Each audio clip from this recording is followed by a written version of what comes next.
How many times do you watch AAA to get those names down, Double T? That's New Japan, buddy. Oh, let me tell you about AAA. I didn't even watch the whole show. I watched the first match. YouTube can suck my fucking balls. Pie ad block, bro. I get it, but I don't watch. Like, I stream from my phone. So, like, I got home Saturday night, so I was like, it takes anyone who works in a restaurant business, like most of us, when we come, like, we have to unwind. I can't just come home and go to fucking bed. And I had an early morning yesterday, but I said, you know what? I'm going to try and get some Worlds Collide in, a match or two. I get settled for bed. I brush my teeth, all that jazz. Lay down. Boom. I started. I skip all the fucking whatever, the National America, the fucking National America. Yeah. I skipped all that bullshit with all those fucking weirdos in the ring. I don't give a shit about none of that. And then I start the first match. Hey, here we go. We get the intros. Fucking Conan's the epitome of whatever fucking nonsense Hick kept fucking falling out of his face. Like, I don't know. I'm like a minute and a half into the match, and right in like the middle of a spot, there's like an ad. And I was like, oh my God. Like, I don't know if this is how it was live, but it probably took me like an extra like 4 minutes to get through the opening match. Mm-hmm. I was like, this is just like, at one point there's a spot where Aerostar like is like jumping off the top rope, and it just like goes to an ad. Like, he's mid-fight and it just goes to an ad. And I was like, oh man, I mean, I got to see the iguana, and I'm a big fan. The iguana made me laugh. You're sold on iguana. I love the iguana. Okay. But that's the only match you watched. Yeah, I probably could have gone back today, honestly, but I wanted to watch Money in the Bank, which I got through, and I had to do homework. So it'd be such a dream if they just put it on fucking Peacock. Yep. Yeah. 100%. Yeah. So you missed some of the, like, I think Conan and Graves as a team was fucking spectacular. Like, it was amazing to listen to them on commentary, and Conan know when to cut. Like, there was so many times when the pinfall was happening, he would be in the middle of something. He'd let the 1-2, and then he'd pick his point back up. Like, and he had shed a lot of light on a lot of different topics, and it was interesting for some. Like, I used to watch AAA on Mundos. So, and I haven't in years, but to now come back to it and watch it with Conan and like the video packages, kind of sharing more of the history and that kind of stuff, like reintroducing it. That part of the show was fantastic. I think they knocked that out of the park. Iguana, I don't know if it's so fucking dumb it's genius and I love it, or if it's so fucking dumb I hate it. Like, I don't know which way to go with it. Like, this is the kind of shit that normally drives me nuts, right? This is the kind of shit where just I lose my shit and I'm fucking out. But I don't know if it's just that like particular palette of genius that I might fucking love it. Yeah, I mean, I watched one match. Matthew Birch I watched live, and I didn't have any ads. I don't have an ad blocker or anything like that. I didn't watch it live, Matthew, and I don't know HK or Brundo. I know, Brundo, you were at Tournament of Survival. Yeah, I didn't get a chance to watch this at all, actually. Yeah, I caught up on everything yesterday. Okay. So you watched on YouTube? No, I'm meaning like I didn't get to watch it. I had to watch Money in the Bank yesterday. Okay. That's all I had time for. Yeah. I do like, but you could. What I enjoyed from the first match is it was not presented as. I think they really caught the AAA flair. I don't think it was presented like a WWE show, and I think maybe that kind of makes Mr. Iguana a little more tolerable, because it's not like Mr. Iguana's using the iguana on like Solo Sikoa. Right, like, it's like, okay, like this is lucha libre, this is traditional lucha libre, like, you know, I mean, I would like to go back and watch the rest of the show. How many times did Conan refer to the WWE brass? Not enough where it bothered me, I guess. Okay, like he 4 times in the first match. Yeah, I mean, it was obviously peppered in throughout the show, but not enough where I latched onto it. He did reference the crowd having the time of their life numerous times, and that was the one over and over again. I was like, all right, I get it. Like, they're having the time of their life. But like I say, him and Graves as a team, I really enjoyed, and it was nice to watch a wrestling event where the commentators aren't just screaming at me the entire time. That was really fucking refreshing. I really enjoyed what they did. Really enjoyed what they did. Yeah, I liked. So now I enjoy the 6-man too. I enjoyed very much.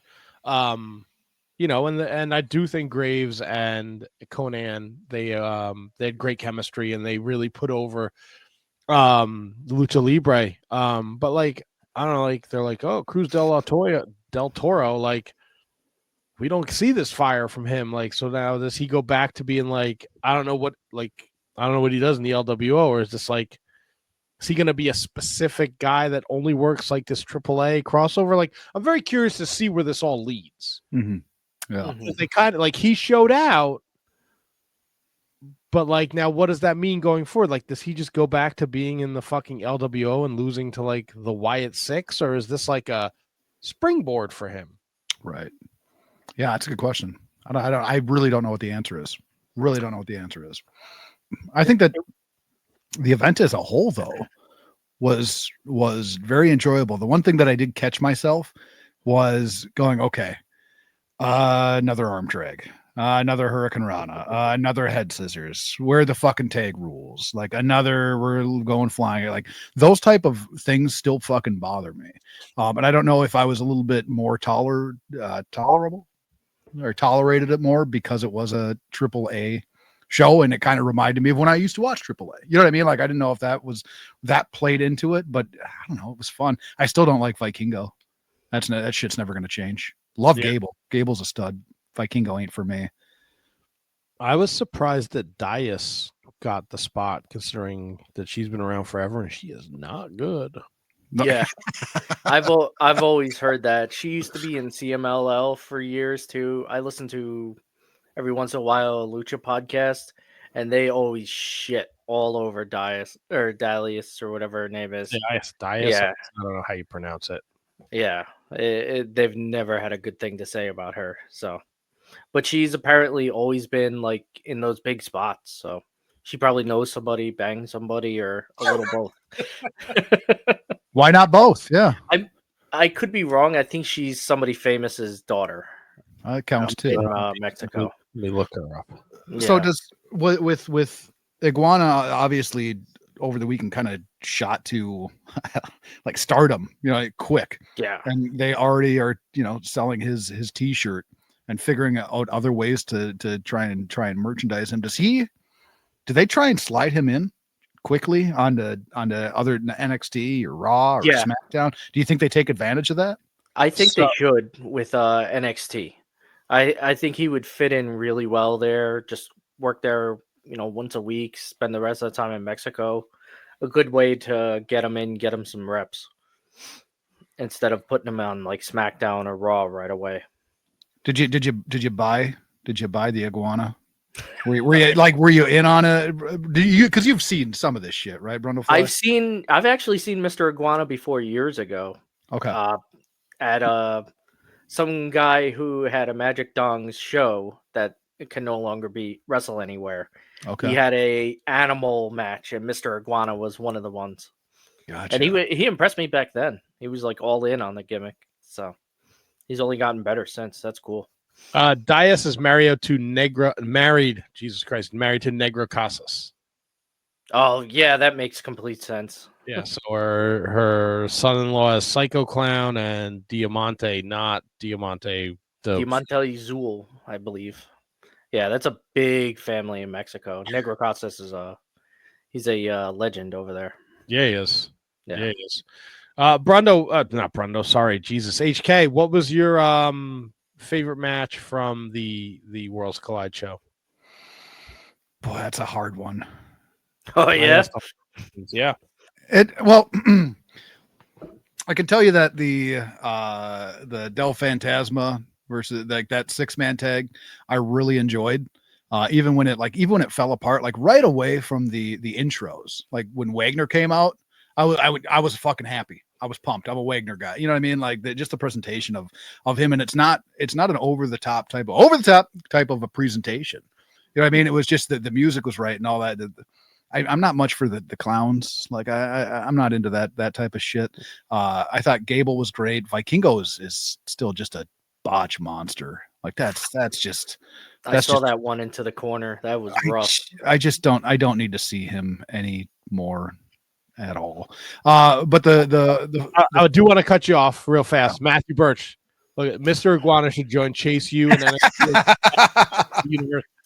$5,000 idea there, baby. I mean, get Matthew Birch a job at NXT. That's a brilliant idea. I didn't mean to cut you off. HK. No, man. That is fucking beautiful. I would probably say the 6-man. Yeah. Probably have to go the 6-man. Which one? The opener. That was one thing too that I didn't necessarily care for. That's not to take away from the main event. Again, Gable's fantastic. I don't like Vikingo. Too many tag matches. Too many multi-man matches. Like the only one-on-one was the main event, and that fucking bothered me. But that's what they do though. There, I know. That might be why I stopped watching them on Mundo. So I don't know. I just got tired of this shit. I'm not sure. But as like something different, I really enjoyed it. I'll watch it again. The ads did fucking drive me nuts though. Double T, you're right on the nuts with that. Yeah, it was so I just would like to I'd be excited if they put it on the Peacock. Yeah. Where do you, Tony, did you get to watch any Worlds Collide? I watched part of the 6-man. What was the opening match? Because I think I watched the opening. Aerostar, Iguana, Octagon Jr., Lince Dorado, LWO. I only saw spots of it. I did watch the main event. I went back and watched it because so many people were talking such like great praise for it. I really enjoyed it. It's amazing how when Vikingo fits into a match, and he can work. He proved it here. He's more than just climbing the ropes, waiting for people to line up and hitting moves. The guy can work. Chad Gable was a perfect opponent for him. And some of the high spots from both of them, when they hit, the crowd was up for him. It was good. Conan on commentary was actually good. I enjoyed him for this, And to be honest with you, like, I know eventually they went back to the table. And usually, like, when stuff like that happens, it's kind of like, nothing's going to happen until one of them goes through the table. Like, they're just going to keep going. It was so good, I forgot that they even set the table up. And that's a huge point. Because when they went back to the table finally, it looked like Vikingo was going to put him through, and then Chad Gable hits him through. Nuts. Absolutely nuts. I really love this match. A perfect main event for a show like this. I want to ask you, Tony, because I had made the point while you had stepped away. The commentary was refreshing. Conan did a great job, but he did a great job of, like, even midpoint, stopping when there was a pin attempt and letting it go 1-2 kick out if it was a kick out. But also just not having commentators yell at you the entire match. Was it like that was part of the refreshingness of the commentary on this card, was it not? And yes, and Conan let what's his nuts just be who he was. Corey Graves, thank you. Let him take control. Corey Graves was on the money with this show. I want to say it was almost like he was calling the show himself, but it wasn't, because Conan knew exactly when to pepper in comments, exactly when to build stuff up. And sometimes he's a little too inside baseball with, like, oh, he's trying to get the crowd into it. It's like, you don't really need to tell us that. Like, we get that's what's happening. But it's nice that he was, like, just sitting back and filling in the gaps when they needed to be filled in, and not filling them in when they didn't need to be filled in, I really enjoyed the shit out of it. Yeah, no, I'm curious to see what's next for this partnership. Right, like they have a lot of great they have a lot of good pieces here. Like, they can do a lot. There's another show in I think next week. It's a AAA show, but I think Phantasmo's team is going to be on it.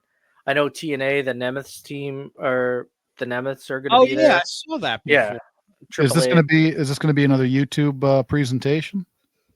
I don't know.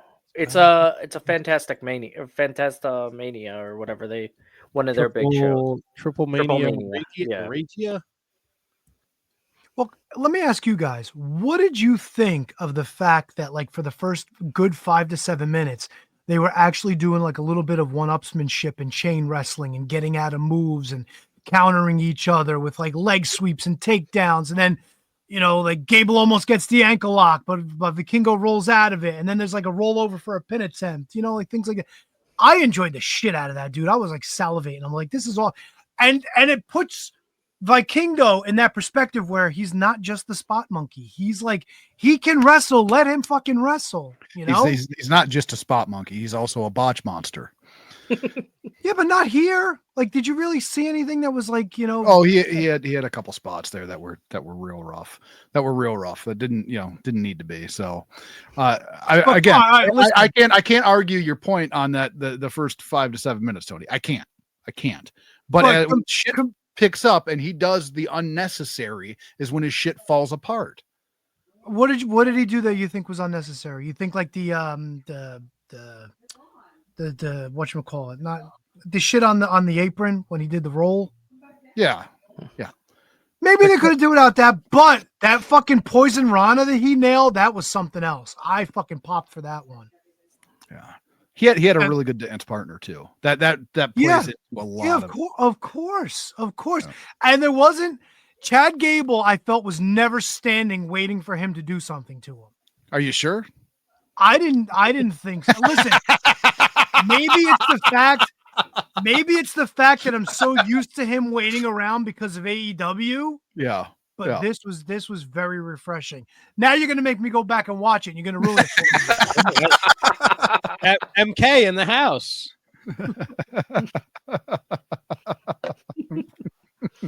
Don't take this away from me, HK. I liked it. Leave me alone.